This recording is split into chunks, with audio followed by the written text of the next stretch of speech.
Já, það nú alveg planið, sko. Fyrst fer ég í sleppitúr og svo erum við að skipuleggja aðeins og maður aðeins að bíða. Ég fer á Löngufjöru, það eitthvað svona fast og síðan erum við að skipuleggja allavega einu í viðbót. Já, mjög líklega. Það bara uppsveit Ármárssýslu. Ég að fara, sko ég ger ekkert annað á sumrinu en að vera í hestaferðum. Ég byrjaði að fara að byggla í júní bara í austur og svo upp í Borgarfjörð og svo fer ég á Vestfirði, ég fer út allt.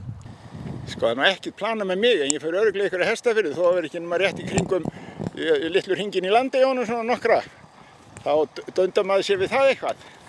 Já, við erum að fara 5. júlí á Húsavík. Það Ásbyrgi og Hljóðakletta og Mývatn, 6 daga ferð. Já, ég stefnaði að ríða út á Þingvöllum, að vera á Skógarhólum og ríða þar út með vinnum mínum, Hirti og Halla Þórarins. Herðu, við stefnum að þið fara í hestaferðalag í Borgarfjörðinn, Staðarhús hjá Guðmari.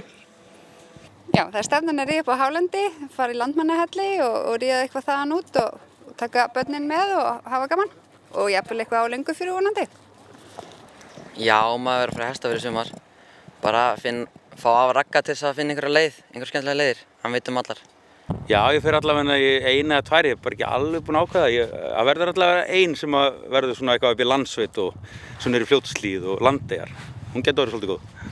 Herðu, já, ég hugsa að við munum nú eitthvað ferðast bara Borgarfjörðinn. Við höfum gert það á hverju ári og það svona misjafnt hvað við förum í Borgarfjörðinum en við erum með aðsetu þar og alveg pottþétt eigum við eftir að ferðast eitthvað í sumar. Nei, það ekkert ákveðið. Ekkert ákveðið. Það langbest að leggja af stað. Já, ég ætla að minnstakosti í 3 hestaferðir, 2 hestaferðir verið í Landsveitinni og svo jafnvel verið að pæli að skipuleggja hestaferð frá Grímsnesinu og vestur á fjórðungsmót. Við erum forvitin og óstöðvandi. Við erum öll fædd fjórhjóladrifin, svo vöxum við úr grasi og við breytumst. En sálin verður alltaf fjórhjóladrifin. Jeep Grand Cherokee fáanlegur með 33 eða 35 tómu breytingu. Alvöru jeppi, alvöru fjórhjóladrif. Ísband, Mosfellsbæ.